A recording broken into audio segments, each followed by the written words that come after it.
All right, it looks like folks are coming in. I'll just let everyone kind of come in as we've just started the webinar. For those that are joining us for the third time in a row, you guys are troopers. Thank you for re-registering and attending our third session, 3 out of 5 of our fundraising expo. So today we have a jam-packed day with SOSJ. So it looks like we're getting some participants in. So let's go through a bit of the housekeeping. Like everybody knows, my name is Pablita Thomas. I'm the interim ED over at the BC Hospice Palliative Care Association.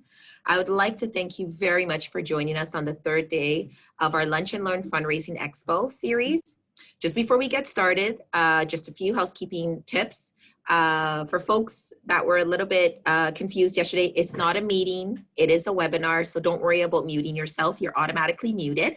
But if you do want to ask a question, please feel free. At the bottom of your screen, there's a toolbar, questions. We're asking if folks have questions, please put them in the Q&A portion of your toolbar. And if it's just communicating with the panelists and other attendees, please feel free to put that in the chat. If either or is used, not a big deal. I will be monitoring both those channels and be able to provide Susan with questions that do come up. As for the past 2 days, we've asked our attendees to please, in the chat, just introduce yourself and just let us know the reasoning behind attending our session today and what it is you're hoping to learn. It looks like I already have a question. Hand raise. Oh, Debbie, are you just practicing? Yes, it works. So we have Genevieve McCaffer from Hospice Society of Columbia Valley. Nice to see you, Genevieve. We have Deb. Deb, nice to see you, third day in a row. For the other folks, please don't be a stranger. Please put in your name, your hospice society, and what you're hoping to take away from today's session. We have Kathleen from Fort Nelson Hospice. Oh, Kathleen, I don't think I've seen you. Welcome. Julie and Shani from Oceanside. Nice to see you ladies again. We have Jane from Comox. Looking forward. Oh, they're really coming in quick now. Okay, hang on. Jane, you're looking forward to the session with SOSJ, you and I both. Jessica from BC Bereavement, excited to hear what SOSJ is working on for 2021. Amanda, I joined the Peace Arch Hospice Society in October as a new ED. I'm looking forward to learning about available grants. You and I both, my dear. Thank you for this. Thank you for attending. Who else do we have? Megan Gross from Palo River Hospice Society. Again, we have received funds from SOSJ in the past and always looking for more information. Awesome. Tarni, Pacific Rim, I love seeing you here again, Tarni. Hoping to learn about SOSJ goals and plans and how they might align with ours. Thank you for being here. Gail Porter, Greater Trail Hospice. Hi, Gail. Gail's one of our board members for the interior. Nice to see you, Gail. Hi from Margaret McDermott from the board of the Greater Trail Hospice Society. Nice to see you again, Margaret. Jackie, Palo River Hospice. We have had support from SOSJ in the past. Excuse me. SPHPCS, Dawson Creek. I know you guys have a long name, but if you don't mind writing it out for me, because I actually forget what that acronym stands for. Sorry. Wendy Innes, Victoria Hospice, so thankful for the support, SOSJ. Wow, you're getting a lot of love, Susan. This is great. Okay, thank you, everyone. Without ado, I will transfer it to Susan Scott Gabe. She's the almoner of the Sovereign Order of St. John Knights Hospitalier, the Vancouver Commandery, and she has been a fantastic partner within the Palliative Hospice Working Group. And honestly, from starting in January at the association, working alongside her and some other leads in our industry has been a blessing in disguise. So Susan, they're all yours. Thanks so much, Pablita, and so good to see so many familiar and new faces as well. And what we're going to be going through today is very much an overview of some of our current projects, some of our past projects, and some of the exciting initiatives that we're embarking on moving forward. Unfortunately, within the scope of today's session, I'm not going to be able to sort of touch on all of our great projects, but certainly it will give you an appetite for what Sovereign Order is all about.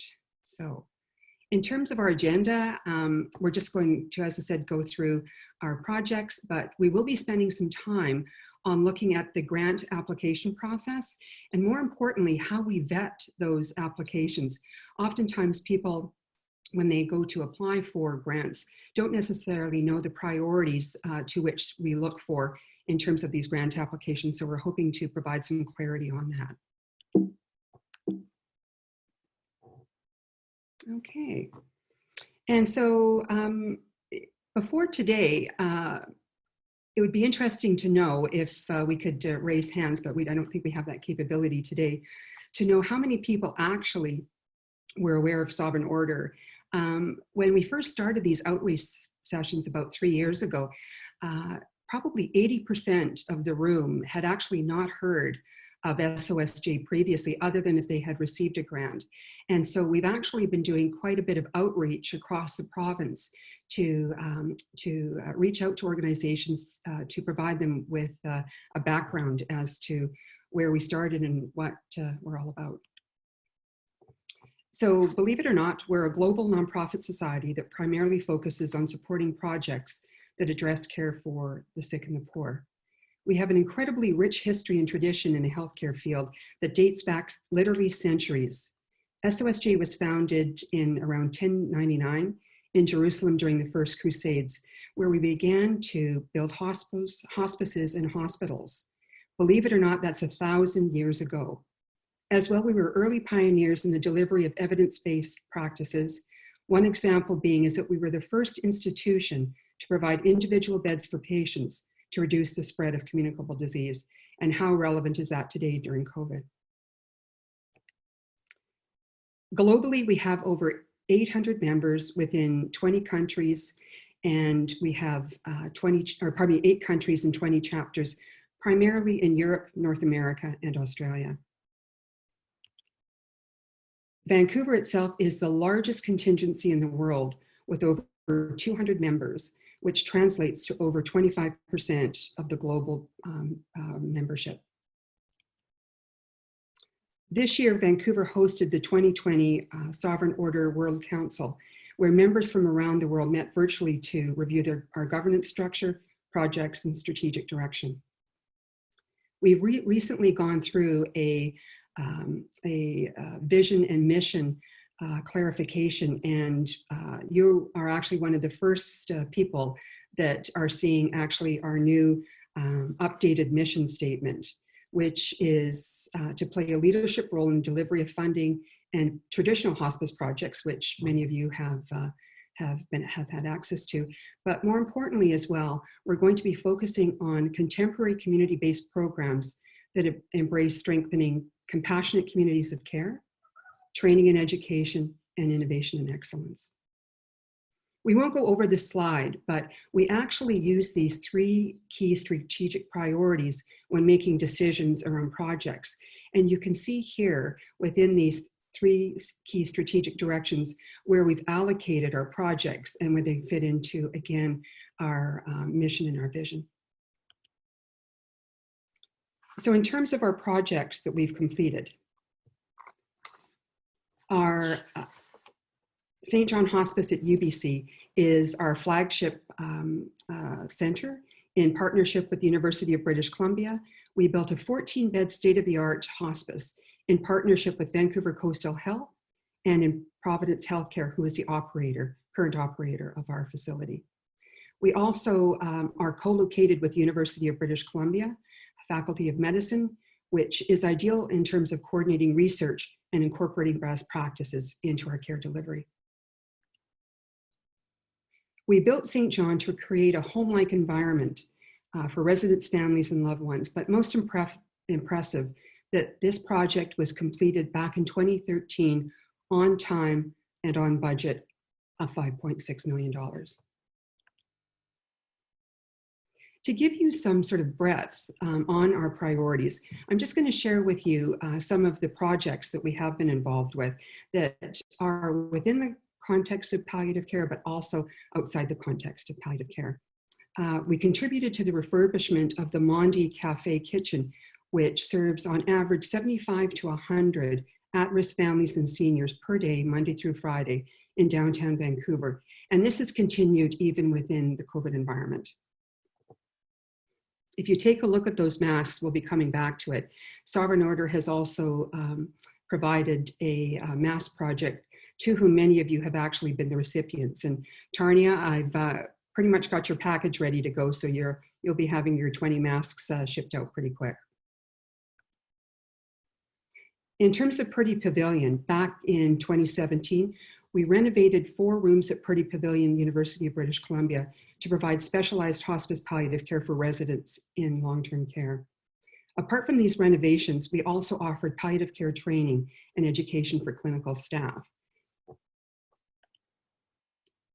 North Shore Hospice, there we have our commander, Dr. David Hunt, who is online with us and who is also recently appointed a board member of BCHPCA. So we are just so thrilled to have David as our leader, and he was instrumental in terms of the project, the Everyday Account Center, which was, as I said, completed back in 2018. It's a first of its kind outpatient hospice program on the North Shore, and the impact of this project to date has indicated that there has been a significant reduction in the number of unnecessary visits to the emergency department, the palliative care unit, and also potential delay to hospice. And to just give you some breadth of some of our projects around innovation, in 2018, we sponsored a community outreach vehicle to meet the needs of children and families who are unable to attend counseling at the hospice. And I know that Nanaimo has not been able to have the vehicle out during COVID, but certainly, again, they are looking at not only children's programs, but other innovative programs to service more vulnerable individuals in their community. So Cowichan Hospice, well, this is one of our great projects of 2020, where we sponsored in collaboration with the Victoria chapter, the children's room at Cowichan Hospice. As many of you know, they opened in November of this year, and you can see below again the importance of the design of the children's room in that there's a coloring wall, but what's equally important, you can see the window where it was really important in the design that the children visiting hospice had a perspective from their level. And so you can see the small window, which again, allows them to take a look at the gardens below. So with our current projects, in terms of our capital projects, so what we do is we actually delineate projects into 3 categories. Our small grants program, which most of you are familiar with. We also have our medium projects. So our small grants run from $1,000 to $10,000. Our medium projects run from $10,000 to $100,000. And any of the projects above $100,000 are larger, or some of our capital projects. And Camp Carey has been a recipient of our small grants program for upwards of 8 years. And with the development of that relationship, we knew the quality of the programs and services that were being provided. And we made a significant commitment to Camp Carey over 3 years, where we provided $175,000 of grant support to support them in their innovative programs, not only in British Columbia, but you may know that their programs reach broadly to Atlantic Canada and to Ontario as well. With their recent COVID response to Camp Carey, the Kaleidoscope Grief and Bereavement virtual conference was highly successful, and Sovereign Order was a platinum sponsor for that event as well. One project that we're so excited about, and I'm hoping that we may have somebody on line today from 100 Mile House. Here's Tracy, the executive director.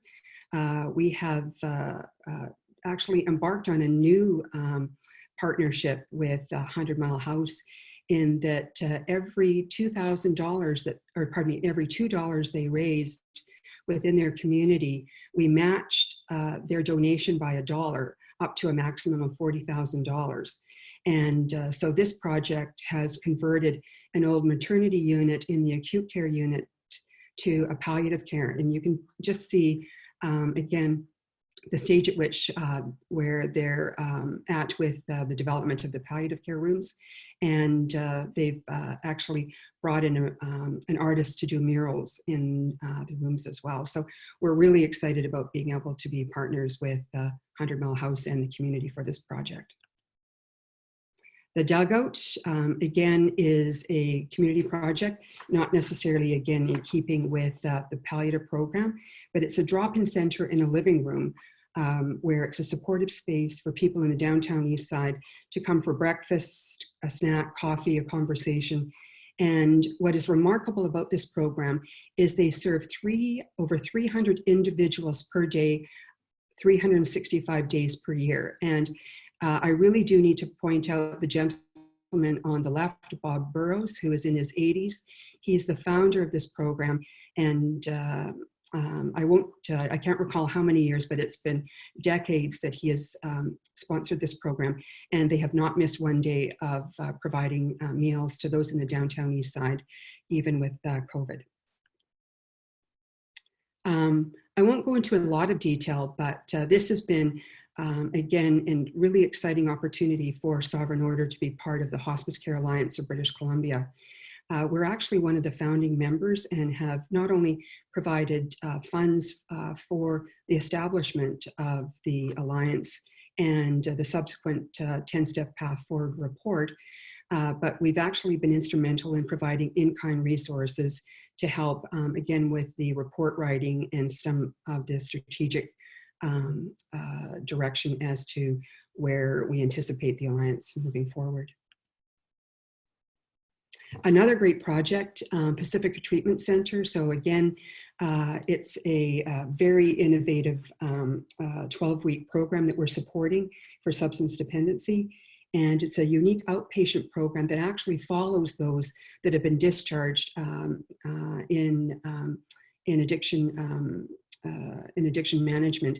And we've actually just received a report on the outcomes of this project, which are substantial. And as a result of our funding, more than likely, both the Health Authority and the Ministry of Health will be supporting this program moving forward. So we're just very pleased that we were able to support the initiation of this innovative program. NavCare, so here's a few people. I did hear that there's a number of people on today's session from the Greater Trail Hospice Society. So NavCare, again, is a program that we were extremely excited about, and we actually supported Comox Hospice back in, I believe it was 2013, if you can believe it was that many years ago, for a pilot project on NavCare.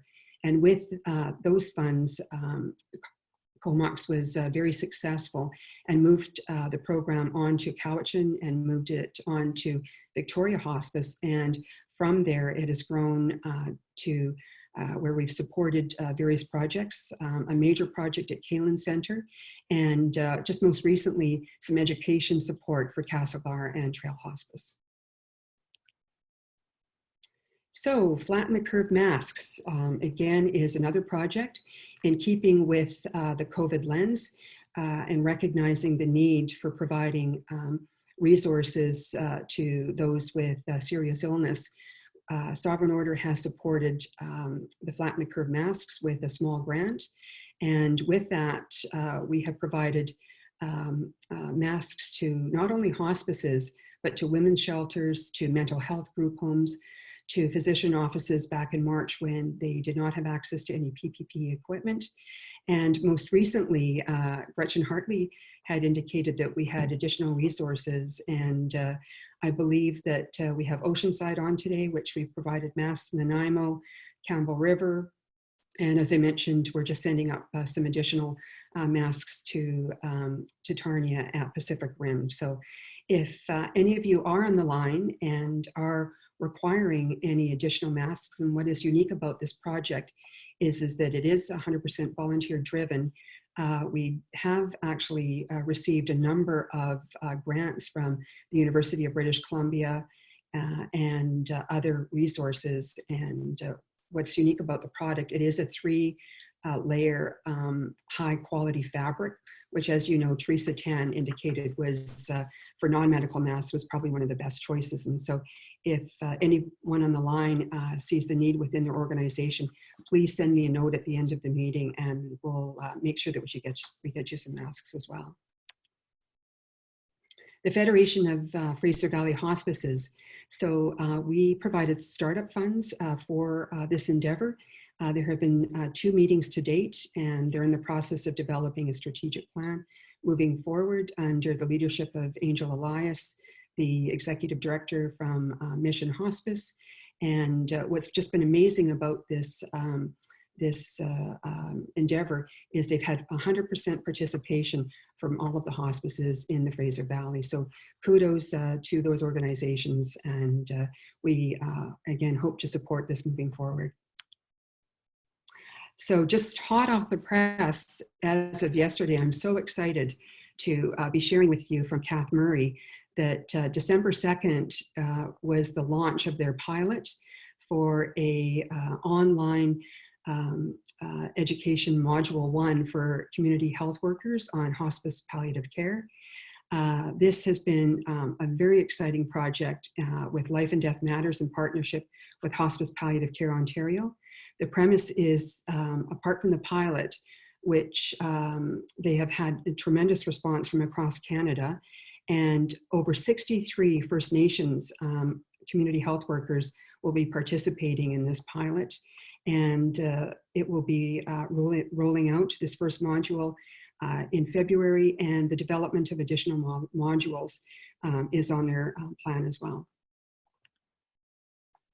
Room 217 is another incredible project, a national project that we've supported, where bringing music care to a hospice. For those of you not familiar with the organization, they are primarily known in long-term care, and what they do is they actually train staff and volunteers very rudimentary components of music care. So it's actually written into every person's care plan, and it's very much research-based. So in supporting this project, we have a research affiliate through Providence Healthcare, and we are going to be one of the first hospices in Canada to be implementing this music care program at our hospice at UBC. So stay tuned for this. And if any of you are interested, again, in the opportunity to look at room 217 in your hospice, Beth Forster, who is the executive director, I'll be happy to put you in touch with her about additional opportunities for this program. Okay, moving on to some of our smaller grants. So this just gives you, again, some breadth and perspective as to the areas in which we provide support across the province, which is pretty much, I think, as I said, we've hit every health authority across the province. What's really important that has changed is we have quarterly deadlines now. So previous to that, there was an annual deadline, and we received feedback from recipients indicating that often there were some great projects that were time sensitive and were not actually brought to the table because of that. And so as a result, we now actually review and vet projects on a quarterly basis. And here are the deadlines for those projects. We've just actually gone through what our Q4 grant application, which was December 1st. So the next opportunity for any of you to apply would be March 1st of 2021. And you can go to our website, and those applications, as I said, can be received anytime between now and March 1st. So how do you apply for a small grant? Well, first of all of our grants have been moved online. So if you go to sosjvancouver.org, and if you go across again the ribbon here and go to grants, you can see again a list of all of our grant recipients. There is actually an application guide to help you with your application. There is the application form, and if any of you would actually like a PDF copy of that in advance, we can certainly send that out to you in addition to applying for the form online. And there's also, again, what we do expect at the end of the project, within a 3-month period, is that you do submit a report on the impact that our funds have had on your community. And there's a really great guide that will help you complete that report as well. Okay, so now going to our vetting process. And so this is probably the most important part of the discussion in terms of, first of all, how to apply, but how do we grade or how do we assess each of the applications? Well, we have a tool, and it's actually called a Harvey Matrix tool, which is a really well-known decision-making tool for nonprofit organizations. And it actually weights specific criteria.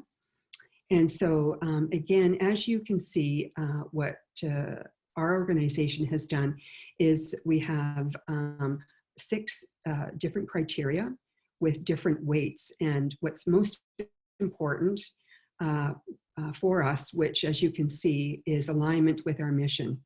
And so again, if the project is aligned, again, with what we talked about around those 3 pillars, around compassionate communities of care, innovation and excellence, and training and education, then that would indicate to a good alignment with our organization.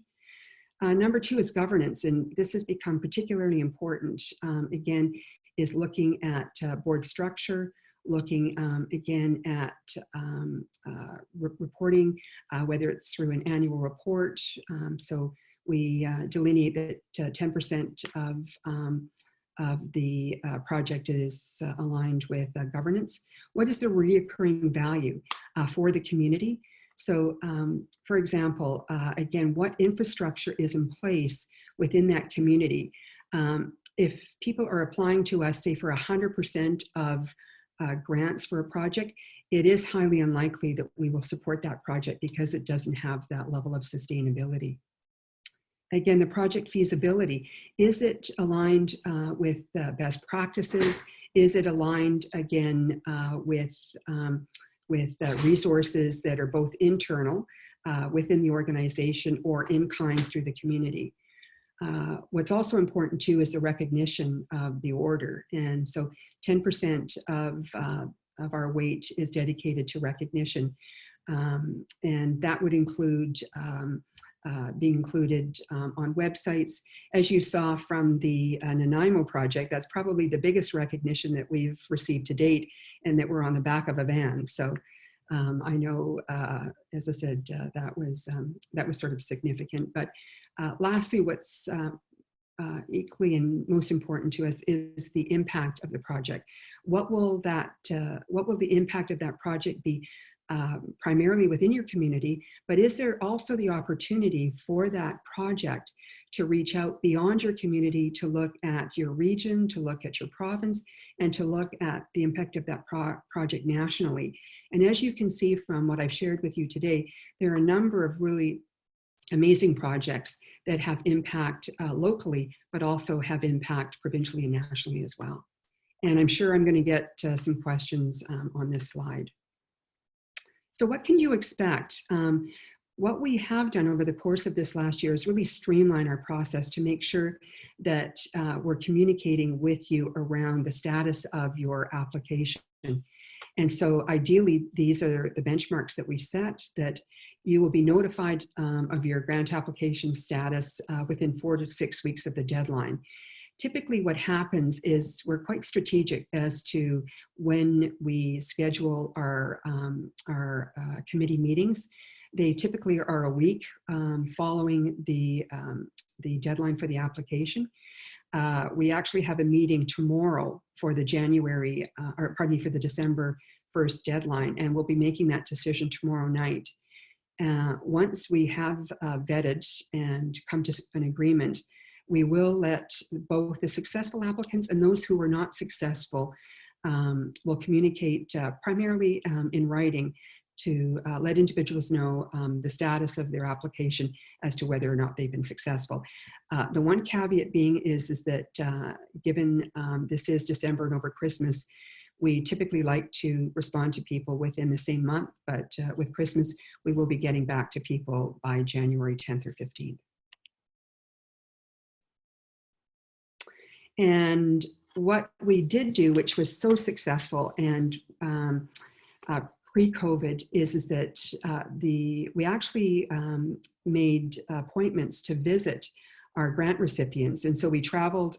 I was fortunate to meet Suzanne in Castlegar. I was fortunate to meet Tarnia in Tofino, Gretchen in Cowichan, and Terry in Comox, and their respective teams. We would obviously really wish to continue to do that. What we have not done this year as a result of COVID, we have been pivoting as everybody else has. But what we intend to do moving forward in 2021 is to set up similar sessions via Zoom with teams and with board members, just to get a feel, again, as to the impact of what our donations can do to various communities. And I can't tell you how successful that's been in terms of developing relationships between the Order and individual hospice organizations.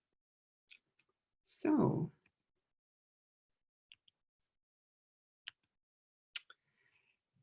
questions, and what's unfortunate on my screen, I'm actually not able to, I'm able to see Pablita, but I'm actually not able to see the rest of the participants.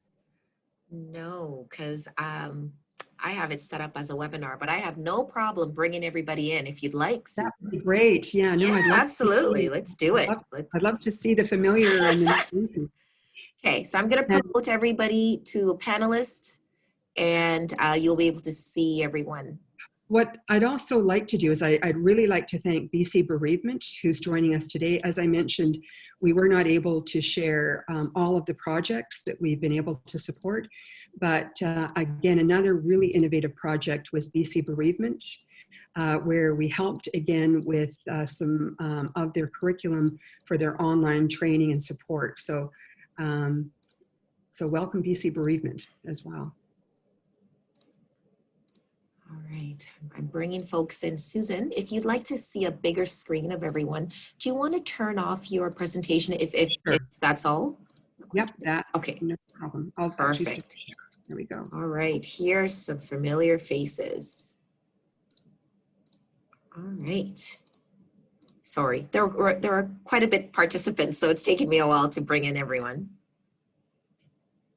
I see Jessica, I see Michelle, I see Leslie, Jane. I know, it makes it so much more intimate, isn't it? There's Margaret.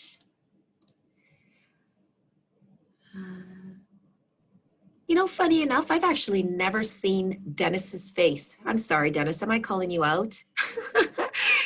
I've never seen him, but we've conversated numerous times. Okay, I think I've brought everyone in, Susan. The other point I would like to share as people are getting ready to ask questions is that what has been really successful with Sovereign Order, particularly if you take a look at, let's take a look at Camp Carey, for example, where they are one of our capital projects where we've donated substantial funds to the organization to develop programs and services. But when we started out back in 2008, we started out with very small incremental support and small grants. But as the relationship developed and as we got to know, as we got to know the executive director, we got to know the players, we actually attended and participated in Camp Carey on a weekend. That was really instrumental in us developing that partnership and that relationship. And we've actually incorporated that too into our decision making in that we want to get to know organizations through our small grants program before we actually make the commitment to a larger grant as well. Questions? I'm looking forward to speaking to some, as I said, familiar and some new faces. Well, Susan, maybe as we have the group think about their questions, I did receive a couple of questions prior to the webinar for the folks that are not able to attend but would like their questions answered. So if you don't mind, I can ask you one of those. So one of the questions was, in terms of next year for 2021, are there going to be any specific grant funding that relates to COVID? In terms of a recovery grant funding that may not go specifically to a project, but go to operational capacity? Our mandate has not changed in that respect in terms of operations. So again, it goes back to those criteria that we mentioned around that Harvey Matrix tool about sustainability. We're always really reluctant to get into supporting operations unless it's to do with an innovative project. Or as I said, sort of a promising practice where we would provide funds for startup. But when it comes to ongoing operations, COVID or not COVID related, that is something that we do not actually support. It is more the program development. It's more, again, around looking at various aspects of support, but not including, as I said, paid positions or operations per se. When it comes to COVID, there have actually been a number of projects that we have supported in Q3 and Q4 that specifically relate to online support for programs moving from in-person to virtual. And what we are proposing, and you'll be getting notification, is that we will be, in April of this year, we actually will be having a forum, and all of the recipients of our grants from 2020 will actually be doing presentations on their grants and the impact that those grants have made to communities. And hopefully, again, that will increase capacity. It'll hopefully provide information and potential networks for people looking at similar projects. Okay, sounds good. Another question we had was around funding of planning initiatives, or in terms of changing perspectives like annual plans, strategic planning, anything that has to do with board governance processes for the new year. Do you guys fund that? We do, and I think the Fraser Valley Federation of Hospices is a really a good example of what we've done to support strategy and governance in supporting the startup funds for that particular organization. And the funds were targeted specifically to a consultant that came in to actually help the organization develop a vision, a mission, and they're in the process of developing a strategic and operational plan for 2021. So yes, and again, going back to those 3 pillars that we spoke of around innovation, excellence, and within our decision-making tool around governance, it is particularly important for us to support those best practices and good governance as well. Okay, sounds good.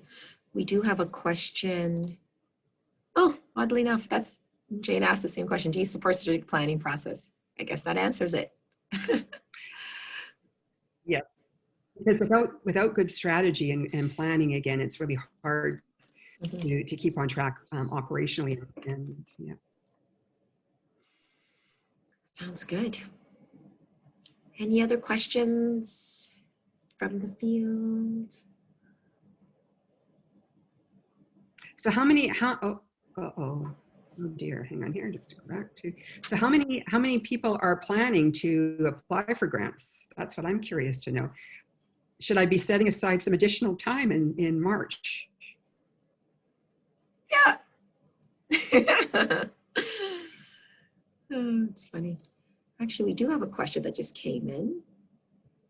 Can the same be done for an organization already started but needs to update their strategic or marketing plan or fund development plan? I think we'd have to see that. We'd have to see that per se. That isn't necessarily our expertise. Is fund development per se. But if it was put into context in terms of the sustainability of the organization, again, we're always looking back to the impact to the community, and so it would have to be provided in a perspective as to how that would be meaningful for the community as well. Mm-hmm.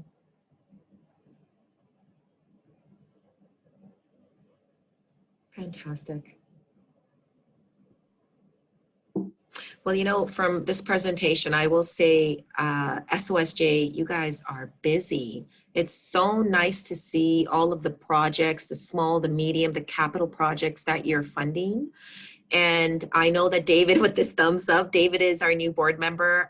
He's the provincial director. It's a breath of fresh air to have a full board because Jane Sturck's here, Gail Porter's here, but it's nice to see SOSJ working really closely with the provincial organization, you know, and also being able to help organizations, you know, get the funding they need, as little as it is or as big as it is. It is great. You guys are really busy. But that mask thing, I do think all of our hospices should captivate on getting masks from SOSJ. That's a free resource, free PPE. As I said, we've done Lower Mainland. That's awesome. We've certainly done Vancouver Island, definitely. But again, another question has come in about our governance and our board. And I actually do have a slide, and I can certainly forward that. We actually have, again, quite a rigorous structure within our own organization, where we have a chair board, which Dr. David Hunt, who's online, is our board chair. We then actually have a part-time administrator, Sarah Turnbull, whom many of you may have been in contact with. She, again, is just a tremendous resource. She works both within our Vancouver chapter, but also supports the organization internationally. Then we have 13, and I'm going by memory here, different committees, and they include governance, they include community engagement, they include, again, legal, they include finance, and best practices and whatnot as well. And in those various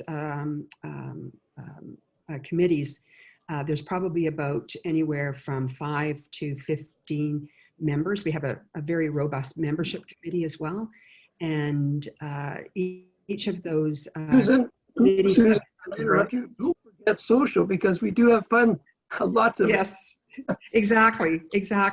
So within the structure of those committees, we do have, as David mentioned, social committee where we do a lot of fun gatherings. Or we're having a Christmas party on the 14th, and Christopher Gales from again Bard on the Beach is going to be hosting that session for us. We also, again, in terms of fundraising, is a big portion of the work that we do, and so again, we have to have a really sound governance structure in order to go to members and in order to, again, obtain the funds. And what I can tell you, which is just remarkable, is 10, 15 years ago, we had a budget of about $30,000 to $40,000. This year, we had a budget of $500,000 to work with. So you can only imagine the impact, I know, the impact of what we've been able to achieve And as I said, I'm just so thrilled with some of those smaller grant projects that have just, or seed grants that have, that have started as small projects that have grown into both provincial and national. And I think BC is really very much forward thinking in a number of respects. Mm-hmm. Wow, we need to learn how SOSJ is getting those types of funding. We need to learn your strategic fundraising plan. Wow, that's great. I know. Wow. In a very short period of time. A short period, exactly. You know, we do have one question from Michelle. Who can we talk to about an idea and find out whether or not it would be something that SOSJ would support? It's a good question before going through the application process. So, so I would, David, I don't want to put you on the spot here, but I would suggest David, in both his roles with Sovereign Order and with BCHPCA, that's right, would be somebody that you could reach out to. Certainly myself. John Jennings is my co-chair, and John has a really robust background in business and human resources. And he also would be somebody that I think that would be a great resource to bounce ideas off of. I know, and I'm sure I can share this as well, as we just recently had a conference call with a hospice around that very situation, where they wanted consultation before putting an application in as well. And certainly that's part of our mandate. And perhaps at the end of the session, Pablita, we could send those contact names and information out. Yes, I will absolutely do that. Absolutely, we can do that. Yep. But for sure, when in doubt, absolutely, contact the association. And like I said, I work very closely with Susan and also with David being our board member. We'll get the information to you. Absolutely. Well, and I just wanted to congratulate each of you just on the work that you do, and just knowing how difficult this year has been in particular. And it's just wonderful to see the incredible work that's being done despite some of the challenges that we've been presented with. And I think that really speaks to, again, the commitment of hospice palliative care. And just kudos to you for you and for all of your teams and your hard work. Mm-hmm.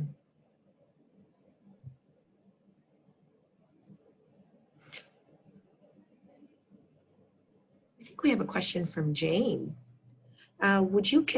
Jane, is that directed to BCHPCA or to SOSJ? Sorry, I just want to make sure. Okay, so Susan, this question's for you. Would you consider hiring a technology expert consultant to help us improve our interoperability? So what is the platform that that has been piloted on Vancouver Island, looking at Info Anywhere? That's it. So I know when Info Anywhere was first on the discussion table, I was actually surprised and brought this up at one of our meetings, as you may recall, Pablita, as to why we did not receive any proposals around Info Anywhere, which would have been a perfect fit for our organization, particularly, again, I hate to be kind of the broken record player here, those three key strategy areas around innovation and excellence. And so, Jane, great question. And certainly we do know, particularly with COVID, the impact of technology and the impact that this will have on our sector. And so with that, I do think it would be something that we would definitely be interested in. Again, with the caveat being, we're not going to be looking at hiring like an FTE or a full-time equivalent, but we would certainly be sitting at the table to have the discussion around supporting how to make this happen. Mm-hmm. That's actually interesting, even on a provincial level too, in terms of having that as a service to our members and to the organizations. But you know, the That's actually a really good question. I think there's definitely opportunities there. And I do see that under the context of the alliance, as perhaps the alliance gets established and we develop a common strategic plan and objective, that certainly technology will be a significant part of that discussion, and which organizations can bring resources to the table to support that. And that's potentially where I see Sovereign Order being able to support that initiative. Mm-hmm. Mm-hmm. Susan, is that you, the construction? I'm sorry. No, I am. So I am sitting in a construction zone. I've literally, so I do apologize for the hammering and the pounding. So yeah, no, awesome. Yes. Denise, I think, or Dennis, sorry, I'm French background, so I'm gonna make everything sound French. We have never met, and I just would love to kind of hear your voice. Do you have any questions or comments, or have you utilized SOSJ seed grant funding in the past? Yeah, well, we have used the Order of St. John's. We've consulted with them and we've gotten some seed grant money. I'm just since you gave me the form, I was just making a note to let Susan know that the seed grant, and actually thanks to David for this, you gave us some seed grant money to start providing bereavement, professional bereavement support, and that is now a budget item in our budget. So thank you very much for that particular piece. But from our point of view, we're still working on getting our hospice up and running. So we're pretty aware of what needs to be done in terms of putting that together. But working with Vancouver Coastal Health has been it's been slow, and particularly in our community. But we're there. We're going to get this thing built no matter what. So yeah. But I really, I really just want to say that SOSJ has been, just a tremendous resource, both in terms of advice and then also financially. And it's great to see that leadership role, because, it's really past time that we had leadership. So thank you so much for taking that on. Thanks, Dennis, so much. It's so good to see you in person. Mm-hmm. And I'd like to just comment in that, and I didn't necessarily highlight that in our conversation, is that we do provide in-kind resources as well. And we are so fortunate to have legal and also project management. And for example, the dugout project that I mentioned, because of our affiliation with construction companies, we were actually able to get the flooring for that capital project at cost. I mean, that's just one example, but we also have a number of senior board members that have worked with the Ministry of Health and that have worked with health authorities, BC Housing. And so certainly we have that expertise to bring to the table for in-kind resources for organizations as well.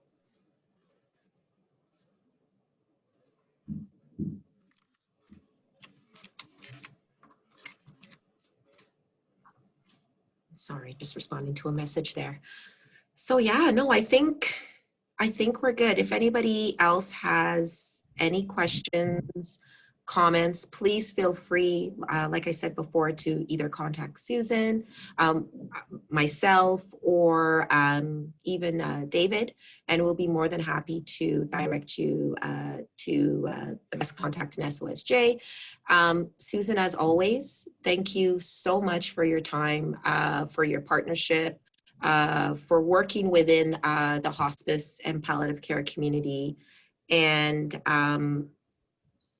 just being there for all of us on a provincial association level, and also for our members and other hospice societies as well within the province.